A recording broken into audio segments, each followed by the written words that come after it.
Hey Wealth Builders, Aaron Renfrew here to talk about simple interest versus compound interest. Now, it's a pretty basic concept, but I've been getting a lot of questions, a lot of pushback on this. People like, oh, I would never borrow money to invest. Well, here's an example that I think is going to help you out and help you see the world a little differently. Don't forget, Albert Einstein, what did he say? The seventh wonder of the world is compound interest. So let's take a look. Okay, if I borrow $100,000 at 6% and I invest it at 6%, is that something that you would do? I'd do it all day long. You might say, well, why would I do that? 6% there, 6% there. The main reason is if you borrow at 6% simple interest and then you invest compound interest. Don't forget about Albert Einstein.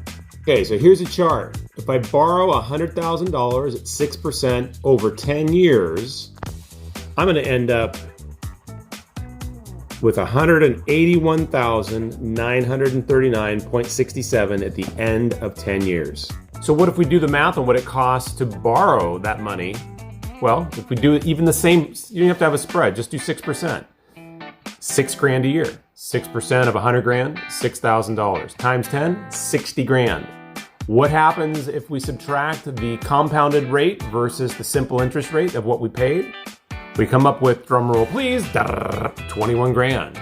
Now, what if you can get a spread? What if you borrow at 5% and invest at 8%? Well, those numbers are gonna skyrocket, but still, you see it pays to borrow simple interest, 6%, and invest compounding interest at 6%. And if you do this over a longer period of time or with bigger chunks of money, and we start talking about the way that you can write off the interest payments from your taxes when it's for your business, there are all kinds of strategies which can supercharge this. So the next time you see somebody talking about simple and compound interest and they say, oh man, I would never borrow money to invest, especially if there's not a spread, 6% to 6%, you can see you still make money.